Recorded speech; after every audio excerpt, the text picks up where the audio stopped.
मेरे प्रिय विद्यार्थियों, स्वागत है आपका उर्मिला हिंदी क्लासेज में।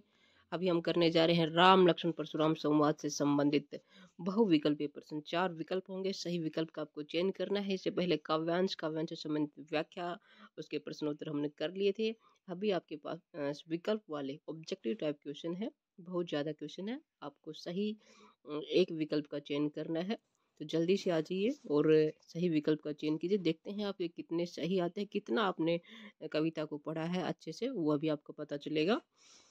शुरुआत करते हैं। राम लक्ष्मण परशुराम संवाद कविता किसकी रचना है? जल्दी से कमेंट करके बताइए कौन से एक विकल्प को आप चयन करोगे, लॉक करोगे। जल्दी कीजिए, ज़्यादा समय नहीं व्यर्थ करना है। राम लक्ष्मण परशुराम संवाद कविता किसकी है? सूरदास की, नंददास की, तुलसीदास की या फिर देव की? किसकी कविता है? सबसे पहले कौन बताता है, देखते हैं। चलिए, आपका समय समाप्त हो गया। और किसकी रचना है? तुलसीदास की रचना है। राम लक्ष्मण परशुराम तुलसीदास द्वारा रचित रचना है। राम लक्ष्मण परशुराम संवाद कविता किस पुस्तक से ली गई है? कौन सी पुस्तक है जिसे राम लक्ष्मण संवाद लिया गया है? राम लक्ष्मण परशुराम संवाद लिया गया है। रामचंद्रिका, रामायण, कवितावली या फिर रामचरितमानस? एक रामचंद्रिका केशवदास की रचना है। रामायण महर्षि वाल्मीकि की रचना है। कवितावली तुलसीदास की है। रामचरितमानस भी तुलसीदास की है। तो राम लक्ष्मण परशुराम संवाद कहाँ से लिया गया है? रामचरितमानस से लिया गया है। ये राम लक्ष्मण परशुराम संवाद, जो पहले दो विकल्प हैं यहाँ पे राम परशुराम संवाद नहीं होगा, राम लक्ष्मण परशुराम संवाद है। ठीक है। राम लक्ष्मण परशुराम संवाद कविता किस कांड से ली गई है? रामचरितमानस में 7 कांड है, जैसे कि रामायण में है, वैसे ही इसमें भी 7 कांड है। आधुनिक काल की रामायण ही है ये, राम का चरित्र चित्रण है इसमें। तो ये कौन से कांड से लिया गया है? राम लक्ष्मण परशुराम संवाद। क्या है राम लक्ष्मण परशुराम संवाद?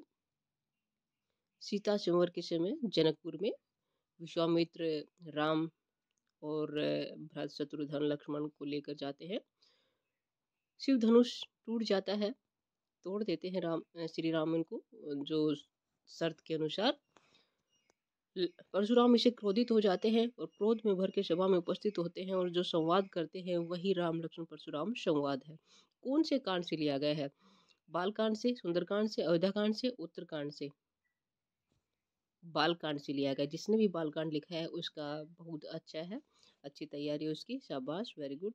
ऐसे ही करते रहेगा। वीडियो को लाइक भी कर दीजिए, शेयर भी कर दीजिए, और साथ ही जो विद्यार्थी नए आ रहे हैं वो कृपया करके सब्सक्राइब कर दें, ताकि आने वाली जो भी वीडियो है उसका आपको नोटिफिकेशन मिल जाए। राम ने किसका धनुष तोड़ा था? विष्णु, ब्रह्मा, शिव, दुर्गा, ये भी बता दिया मैंने, समय नहीं करना है इसमें। शिव धनुष तोड़ा था।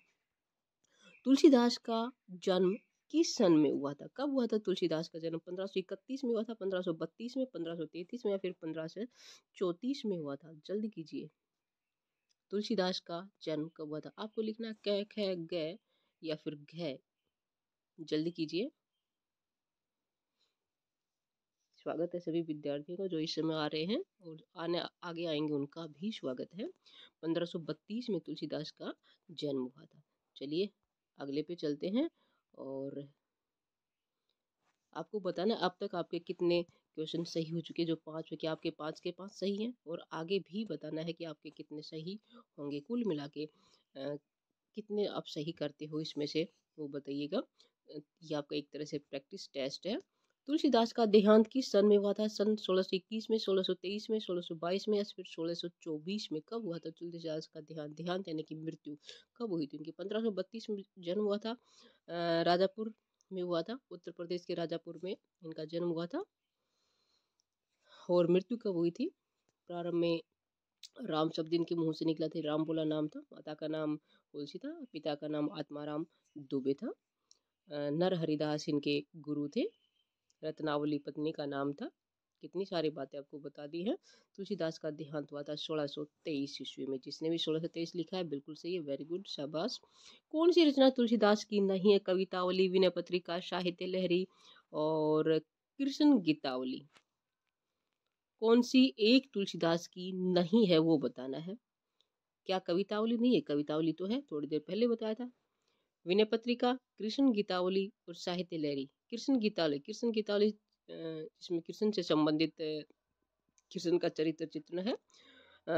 ये क्या इनकी नहीं है? बिल्कुल है। कृष्ण गीतावली हिन्दी की रचना सूरदास के कहने पर इन्होंने लिखी थी। साहित्य लहरी नहीं है, सूरदास की रचना है साहित्य लहरी। ठीक है। गीता कवितावली, विनय पत्रिका, कृष्ण गीतावली, ये तीनों ही रचनाएं तुलसीदास के। साहित्य लहरी किसकी है? सूरदास की है।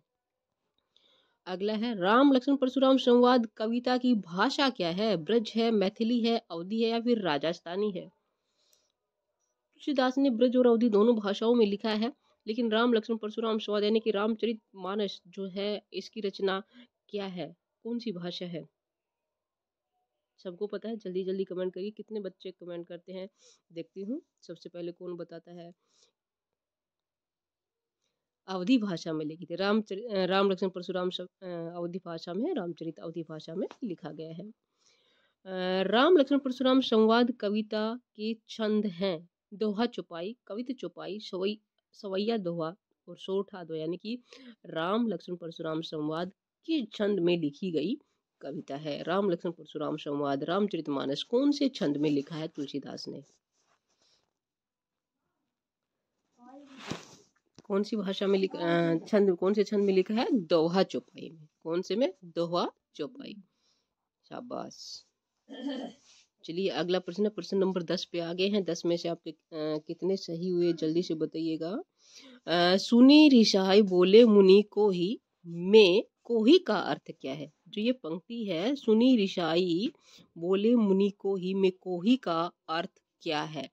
कोई, परशुराम, क्रोधी, विश्वामित्र। जब हमने व्याख्या की थी तो बहुत अच्छे तरीके से आपको बताया था कि कोही का अर्थ क्या है। जल्दी से बताइए कौन विद्यार्थी बताता है सबसे पहले? अंजलि बताती है, नेहा बताती है, या फिर प्रीति, शीतल, सिमरन, कौन बताता है? हरिओम, नितिन, कौन बताता है? जल्दी से बताओ बेटा। देखिए कोही का अर्थ क्या है? क्रोधी। कोही का अर्थ है क्रोधी। राम लक्ष्मण परशुराम संवाद कविता की शैली क्या है? भाषा हो चुकी है अवधी, छंद हो चुके हैं दोहा चौपाई। अब बात आती है शैली कैसे, किस शैली में लिखा गया, किस भाव में लिखी गई ये कविता? भावात्मक है, विचारात्मक है, व्यंग्यात्मक है, उद्बोधनात्मक है। भावात्मक भाव प्रधान है, विचारात्मक विचार प्रधान है, उद्बोधनात्मक किसी को उद्बोधन किया गया है, संबोधित किया गया है, व्यंग्यात्मक किसी को ताना मारा गया है। तो कैसी है? चारों के अर्थ मैंने आपको बता दिए हैं। तो अब जल्दी से बताओ, जल्दी करो भाई। शाबाश। कैसी है? व्यंग्यात्मक। व्यंग्यात्मक है, व्यंग्य है। राम लक्ष्मण और परशुराम आपस में क्या कर व्यंग्य, ज्यादा जो लक्ष्मण है व्यंग्यात्मक लहजे में परशुराम से बात कर रहे हैं। नाथ शंभु धनु भंज निहारा में नाथ कौन है? जो पंक्ति है, नाथ शंभु धनु भंज निहारा, राम लक्ष्मण परशुराम संवाद की पहली ही पंक्ति है। यहाँ पे नाथ कौन है? राम है, परशुराम है, लक्ष्मण है या फिर राजा जनक है? देखिए राजा जनक तो हो ही नहीं सकता क्योंकि उनके मध्य तो वार्तालाप हो ही नहीं रहा ना। इसको तो कट करो भाई। अब तीनों विकल्प बच गए हैं, इसमें राम नाथ है या लक्ष्मण है या परशुराम है। लक्ष्मण भी नहीं हो सकता क्योंकि वो छोटा है, अनुज है, वो भी नहीं हो सकता। अब आपके पास दो विकल्प है, 50-50 है। यहाँ पे राम नाथ है या फिर परशुराम नाथ है? जल्दी बताओ। नाथ शंभु धनु, शंभु धनु यानी कि शिव का धनुष भंज निहारा तोड़ा है, ये पंक्ति किसने कही थी? राम ने कही थी, लेकिन किसको कही थी? परशुराम को कही थी। तो यहाँ पे नाथ कौन होगा? परशुराम होगा कि हे नाथ, जिसने भी आपका शिव धनुष तोड़ा है वो आप ही का कोई दास है। ये पंक्तियां राम ने कही थी। किसके लिए कही थी? परशुराम के लिए। तो नाथ कौन है? परशुराम है। चलिए आगे बढ़ते हैं। अगला प्रश्न क्या है वो देखते हैं। देखिए बहुत अच्छा प्रश्न है और विगत वर्ष परीक्षाओं में आए हुए हैं। 2010 में भी आया हुआ है, 11 में भी, 12 फिर 14 में आया हुआ है। शिव धनुष तोड़ने वाला राम का शिव धनुष तोड़ने वाला परशुराम का किस जैसा शत्रु है? शिव धनुष तोड़ने वाला परशुराम का किस जैसा शत्रु है? यानी जिसने भी शत्रु तोड़ा है वो किसके समान शत्रु है? जो परशुराम का पहले से एक शत्रु है, कट्टर शत्रु है, घोर शत्रु है, वैसा ही ये शत्रु है जिसने शिव धनुष तोड़ा है। रावण, लक्ष्मण, जनक, सहस्त्रबाहु। सभी को पता है, सारे बच्चों को पता है ना। सहस्त्रबाहु समसो रिपु मोरा, यानी कि सहस्त्रबाहु के समान वो मेरा शत्रु है। सहस्त्रबाहु कौन था? राजा कार्तवीर्य, जिसने परशुराम के पिता जगदम्बाग्नि, माता रेणुका और साथ ही उनके जितने भी शिष्य थे उन सबका वध कर दिया था। कामधेनु गाय लेने के पीछे, कामधेनु गाय की जो पुत्री नंदिनी थी उसको लेने के लिए, तो वो क्षत्रिय राजा था, उसका विद्रोही बन गया था, शत्रु बन गया था परशुराम का। और फिर उसकी भुजाओं को काट डाला था, और जितने भी क्षत्रिय राजा थे उस समय उनको चुन चुन के परशुराम ने राज्य विहीन कर दिया था। तो सहस्त्र बहु के समान शत्रु था। चलिए प्रश्न नंबर 14 है, अगला है, बहुधनु ही तोरी लड़काई किसने ऐसा किया था?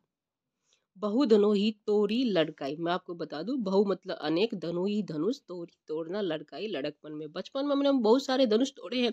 किसने ये ऐसा काम किया था? बचपन में बहुत सारे धनुष किसने तोड़े थे? परशुराम ने तोड़े थे, लक्ष्मण ने, राम ने, सहस्त्र बहु ने। यानी कि पंक्तियां किसने कही थी और किससे कही थी, उससे पता चल जाएगा किसने बचपन में बहुत ज्यादा धनुष तोड़े थे। और जल्दी से बताइएगा, और साथ ही जल्दी से लाइक भी कर दीजिएगा, कमेंट भी कर दीजिएगा, और वीडियो को शेयर करें। और जो विद्यार्थी इस समय आ रहे हैं, सुन रहे हैं, मुझे देख रहे हैं, उनसे मेरा विशेष विशेष निवेदन है कि सब्सक्राइब अवश्य करें। तो क्या होगा? लक्ष्मण ने कहा था। किसने कहा था? लक्ष्मण ने। और अब तक कितने सही हो चुके हैं 14 में से आपका? जल्दी से ये भी बताइएगा ताकि मुझे पता चल सके किस बच्चे को कितना याद है। तुलसीदास ने भृगुकुल केतु शब्द किसके लिए प्रयुक्त किया है? भृगुकुल केतु कौन था? केतु पता का, भृगु भृगु वंश का, कुल परिवार। परशुराम था, विश्वामित्र था, वशिष्ठ था, या फिर लक्ष्मण? वशिष्ठ मुनि, विश्वामित्र, या फिर परशुराम, या फिर लक्ष्मण? लक्ष्मण तो सूर्य वंशी थे, भगवान श्री राम सूर्य वंशी थे, लक्ष्मण भी सूर्य वंशी हुए। विश्वामित्र, परशुराम, वशिष्ठ, इनमें से बच गया, ये आचार्य थे। तो भृगुकुल कौन था? परशुराम। भृगु वंश में किसका जन्म हुआ था? परशुराम का जन्म हुआ था। ठीक है। रे नर्प बालक काल बस किसे कहा गया है? रे नर्प बालक, नृप राजा, बालक राजा का बच्चा, काल बश काल के वश में होकर, मृत्यु के वश में, रे रे मूर्ख, शट। ठीक है। तो ये किसको कहा गया है? राम को कहा गया है, भरत को कहा गया, शत्रुघ्न को कहा गया, लक्ष्मण को। देखिए, राम नहीं हो सकता, भरत शत्रुघ्न भी नहीं हो सकते, क्योंकि इनका तो वर्णन ही नहीं है इस काव्यांश में। तो कौन है? लक्ष्मण। परशुराम ने कहा था कि रे नर, हे राजा के दुष्ट बालक, तुम काल के वश में होकर ऐसा बोल रहे हो। तो कौन है? लक्ष्मण। चलिए अगला बताइए, देखते हैं कौन सबसे पहले बताता है। का क्षति लाबू जून धनु तोड़े, का क्षति, क्या क्षति, हानि, लाबू लाभ, जुनू धनु तोड़े, धनुष। क्या इस धनुष के टूटने से क्या लाभ और क्या क्षति? ठीक है। और जून, तो यहाँ पे क्या बताना है? जून का अर्थ बताना है। सुंदर, पुराना, मजबूत, शिव। जून का अर्थ क्या है? का क्षति, लाभ, जून, जून धनु तोड़े। जून का अर्थ क्या है? क्या सुंदर है, क्या मजबूत है, या फिर शिव है, या फिर पुराना है? जल्दी से बताओ बेटा, जल्दी करो। चलिए आपका समय समाप्त हो गया। जिसने भी बताया बहुत अच्छी बात है, जिसने नहीं बताया उसके लिए भी अच्छी बात है। और जून का अर्थ क्या है? पुराना। इस पुराने धनुष के टूटने पर क्या हानि और क्या लाभ? अच्छा, कुंबड़ बतिया का यहाँ अर्थ क्या है? बहुत वीर, बहुत मजबूत, बहुत कमजोर और बहुत मजबूर। कुंबड़ बतिया का अर्थ क्या है? देखिए, बहुत कमजोर, बहुत मजबूर, और बहुत मजबूत, बहुत वीर, सारे बहुत बहुत है। तो कौन सा बहुत करोगे आप? बहुत मजबूर करते हो तो गलत है। क्या होगा? बहुत कमजोर। कुंभड़ बतिया काशी फल होता है जिसको तर्जनी उंगली दिखाने मात्र से वो मुरझा जाता है, इसका अर्थ हुआ बहुत कमजोर। महिषुर कौन होता है? देवेंद्र होता है, क्षत्रिय होता है, राजा होता है, फिर ब्राह्मण होता है? महिषुर। महिषुर राजा, देवेंद्र, क्षत्रिय, ब्राह्मण। देखते हैं कितना आपने ग्रहण किया। जो कविता पढ़ी थी उसमें से आपने, यदि आपने वास्तव में अच्छे से पढ़ा है, ग्रहण किया है, तो आप मैसूर का अर्थ बता देंगे, क्योंकि मैंने आपको बताया था। चलिए शाबाश, जिसने बताया, वेरी गुड। मैसूर का अर्थ होता है ब्राह्मण। क्या होता है? ब्राह्मण। और अब तक कितने सही हो चुके ये भी बता दीजिएगा। और प्रश्न नंबर 20 पे चल रहे हैं, बहुत ज्यादा प्रश्न है और इस कविता से संबंधित सभी प्रश्न है। इन सभी को कर लोगे तो आप कोई भी आपका प्रश्न बाकी नहीं रहेगा। चाहे कोई भी प्रश्न आ जाए अच्छी तरह से आप हल कर दोगे परीक्षा में। कुलिश सम वचन कैसे वचन होते हैं? मृदु होते हैं, मंद होते हैं, मंथर होते हैं, कठोर होते हैं। कुलिश सम वचन, कुलिश का अर्थ समझ जान लो फिर हो जाएगा। सम मतलब समान, वचनु मतलब वचन। तो कुलिश का अर्थ क्या होता है, पता चल गया ना? Very good. कठोर, कुलिश का समय कठोर। कोटि कुलिश सम वचन कहा था ना, ये लक्ष्मण ने कहा था, किसको? परशुराम को कहा था। कौशिक सुन हु मंद ये हु बालक, में कौशिक कौन है? बहुत बार प्रश्न आया हुआ है, देखिए 2010 में आया था, 11 में भी आया था, आगे भी है। वशिष्ठ है कौशिक, या परशुराम है, दुर्वासा है, या फिर विश्वामित्र है? कौन है? विश्वामित्र। विश्वामित्र को कौशिक कहा गया, कौशिक ही इनका पूर्व नाम था। उसके बाद इन्होंने गहन तपस्या की और विश्वामित्र की उपाधि ग्रहण की थी। काल कौलु होता है, काल कौलु भोजन होता है, या फल होता है, या फूल होता है, या फिर मृत होता है? काल कौलु, काल होता है मृत्यु और कौलु क्या होता है? भोजन। तो यहाँ काल का कौलु बन जाएगा, यानी कि काल का ग्रास बन जाएगा। तो यहाँ क्या होगा? काल कौलु का अर्थ क्या हुआ? काल का ग्रास, यानी कि काल का भोजन, यानी कि मृत्यु को प्राप्त हो जाएगा। तो यहाँ पे क्या होगा? काल कौलु का अर्थ भोजन होगा। नहीं भाई, भोजन नहीं हो सकता, मृत होगा। काल कौल का अर्थ क्या होगा? मृत होगा। मृत, काल कौल यानी कि मृत्यु का ग्रास बन जाना, अर्थात मृत्यु को। कौलु का अर्थ तो यहाँ क्या ग्रास होगा, काल मृत्यु। तो एक तरह से क्या हो जाएगा? मृत होना। काल कौल यानी कि मृत्यु को प्राप्त हो जाना, क्या होगा? मृत।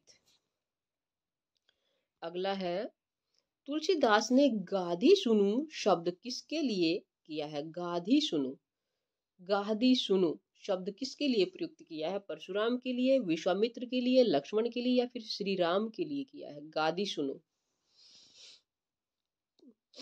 गाधी सुनु, ये भी मैंने आपको बहुत अच्छे से बताया था। गाधी सुनी थी आपने, अच्छे से आप व्याख्या की है तो पढ़िए, तो जल्दी करो बेटा।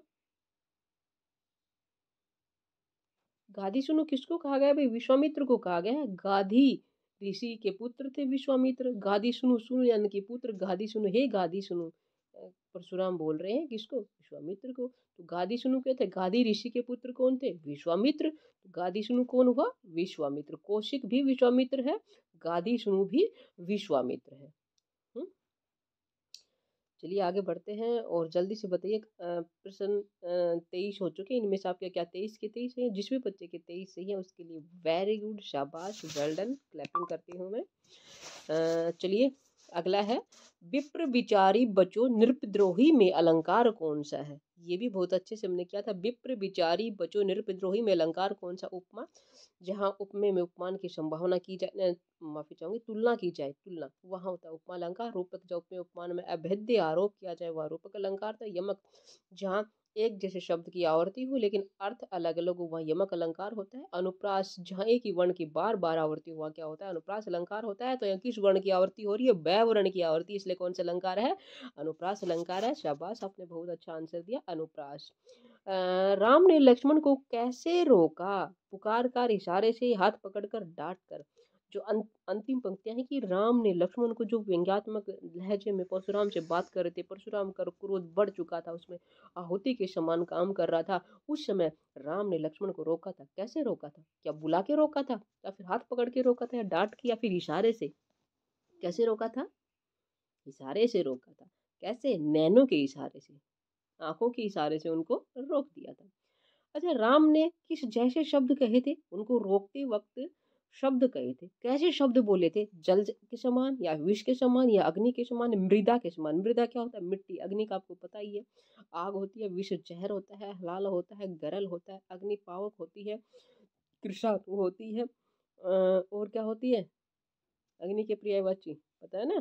चलिए, तो कैसे के समान जल बोले, शब्द बोले थे? जल के समान, जल के समान शीतल शब्द बोले थे। ठीक है, चलिए आगे बढ़ते हैं, और कितने सही हो चुके हैं बताते रहिएगा, ताकि मेरा भी उत्साहवर्धन होता रहे और मुझे पता चलता है कौन सा बच्चा कितना कर रहा है, कितने आते हैं आपको। साथ ही अपने दोस्तों को शेयर भी करो भाई, जल्दी से जल्दी, ज़्यादा से ज़्यादा।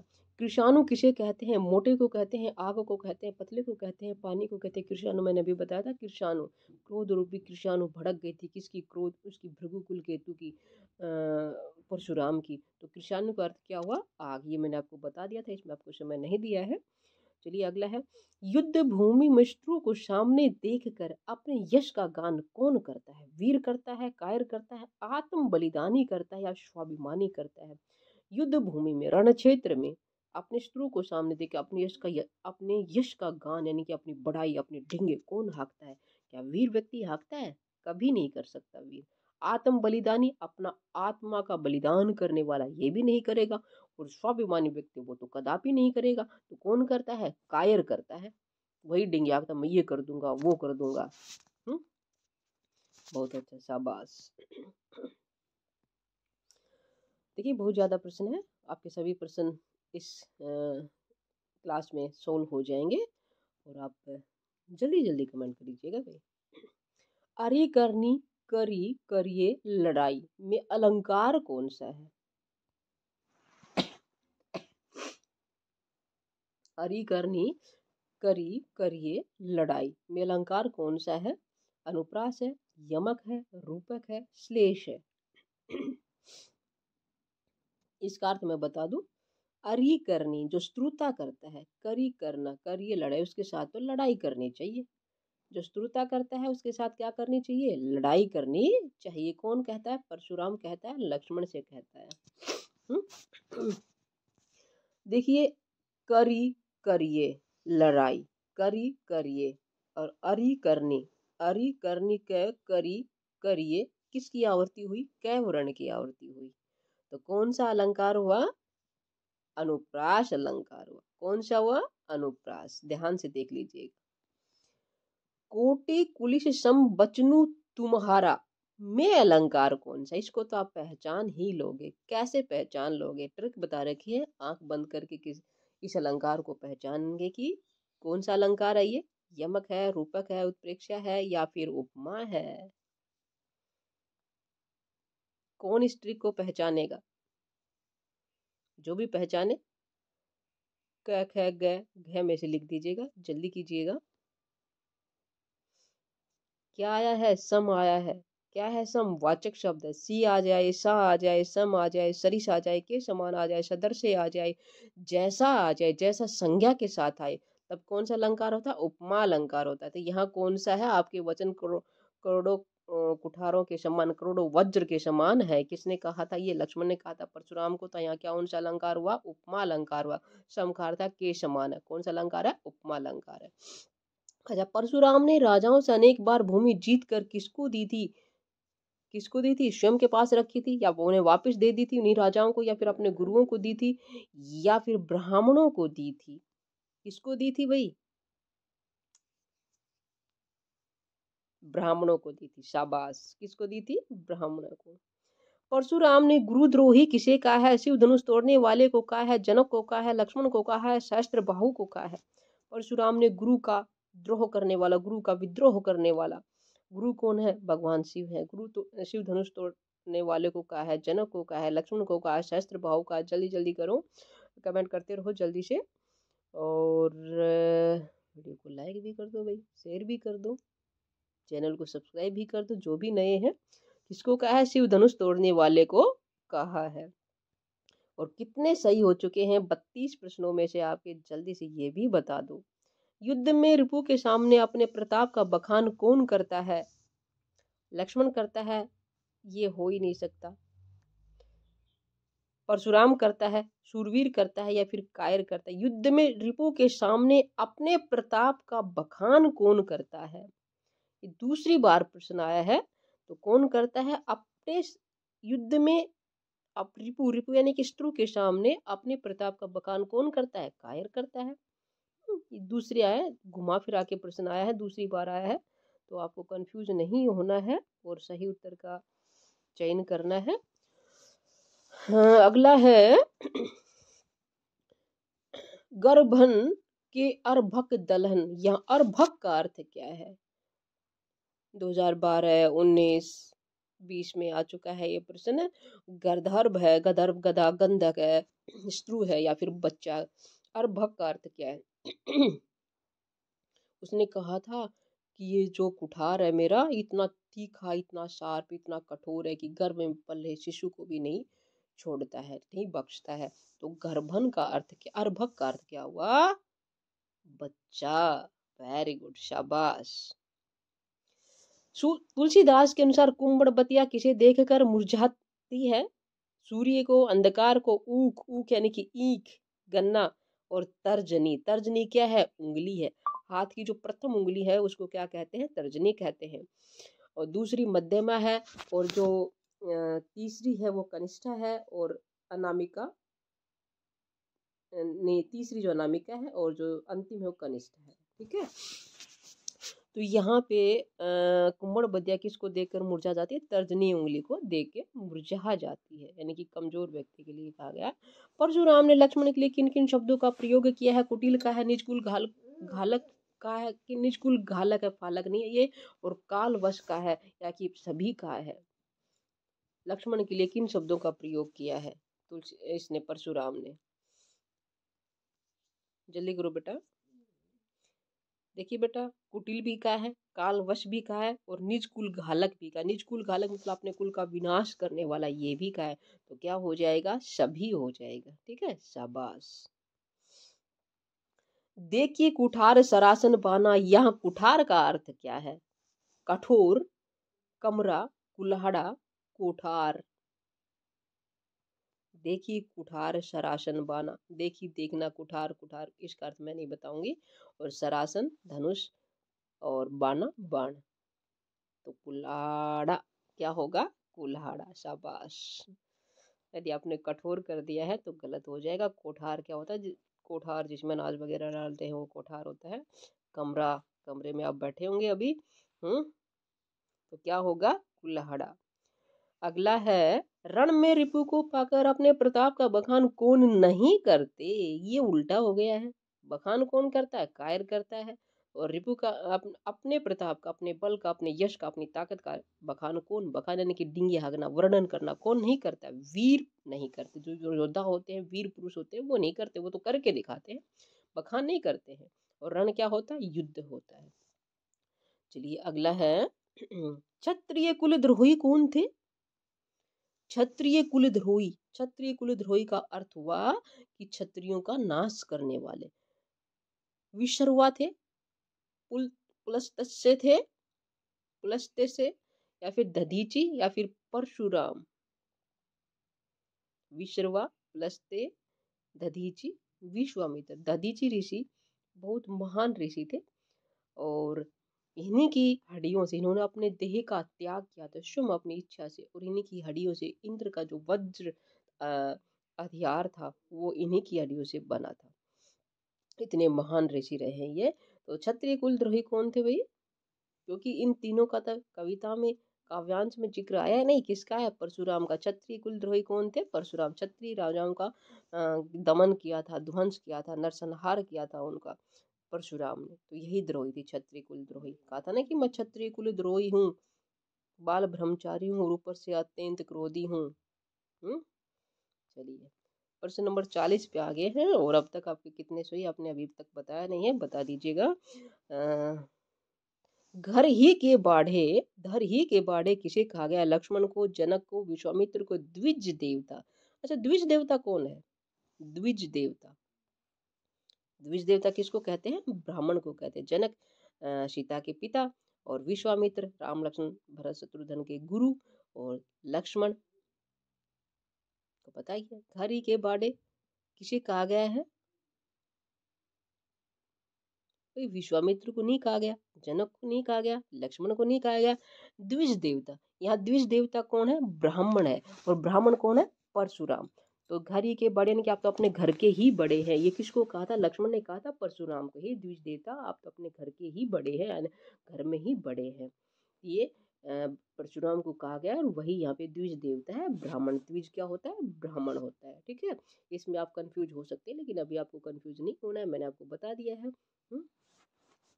चलिए आगे बढ़ते हैं। और त्रिपुरारी शब्द का अर्थ क्या है? तब तक आप बता दो कि आपके 40 में से कितने सही हो चुके हैं। त्रिपुरारी शब्द का अर्थ क्या है? शंकर है, सहस्त्रबाहु है, रावण है, विष्णु। त्रिपुरारी किसको कहते हैं? सभी जानते हैं, जगत विदित है, शंकर को कहते हैं त्रिपुरारी। ठीक है। बाल ब्रह्मचारी कौन थे? ये भी आपको पता है, विश्वामित्र, परशुराम, अगस्त्य, अगस्त्य है, कुशकेतु। कौन थे बाल ब्रह्मचारी? परशुराम थे। परशुराम लक्ष्मण का वध क्या समझकर नहीं करते? काय, राजकुमार, बालक, वीर। परशुराम ने अभी तक लक्ष्मण का वध नहीं किया था, क्या समझ के नहीं किया था भाई? बालक समझ के नहीं किया था। क्या समझ के नहीं किया था? बालक समझ के। अच्छा, कुम्मड़ बतिया किसे देख के मुरझाती है? कुठारू को, हवा को, धूप को, तर्जनी को।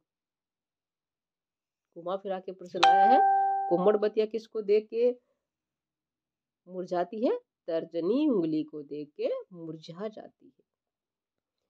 खर कुठार मैं अरु ए करुण कोही। यह कोही का अर्थ क्या है? क्रोधी, विद्रोही, स्नेही, वीर। दोबारा आया ये प्रश्न, लेकिन अलग तरीके से आया है। तो कोही का अर्थ क्या हुआ? क्रोधी हुआ। इस लाइन की अर्थ बता दो। खर कुठार मैं अरु करण कोई। जो मेरा कुठार है ना, मेरा कुठार फरसा, खर बहुत तीखा शार्प पहना है, और मैं क्या हूँ? ए करुण हूँ, दया रहित हूँ, दया नहीं करूंगा किसी पे, और कोई अत्यंत क्रोधी हूँ। ये अपने प्रताप का, अपने यश का वर्णन कर रहा है। कौन? परशुराम कर रहा है, और विश्वामित्र से कह रहा है कि लक्ष्मण को बता दो कि मेरा जो कुठार है वो क्या है? बहुत ही कठोर पहना है, तीखा है, शार्प है, और मैं करुणा रहित हूँ और अत्यंत क्रोधी हूँ। मैं इसका कुछ कर दूंगा, आप इसको रोक लो। वो विश्वामित्र से कह रहे हैं परशुराम। ठीक है, तो ये 45 क्वेश्चन थे इस काव्यांश से संबंधित, राम लक्ष्मण परशुराम से संबंधित। अभी आप जल्दी से सारे बच्चे मुझे ये बता दो आपके क्या 45 के 45 सही है? नहीं है तो कितने सही हैं? और क्या मैं आपसे उम्मीद कर सकती हूँ कि 45 के 45 क्वेश्चन को आप अच्छे तरीके से याद कर लोगे, और इस कमेंट से कोई भी प्रश्न आ जाए कि आप उसको हल कर लोगे? ये आप मुझे बताइए कमेंट करके, और अगली क्लास में आगे के लेंगे। तब तक आप ऐसे ही आते रहेगा, आज जो अभी आपने काम किया है ऐसे ही करते रहिएगा। वेरी गुड, शाबाश, वेल डन। फिर मिलते हैं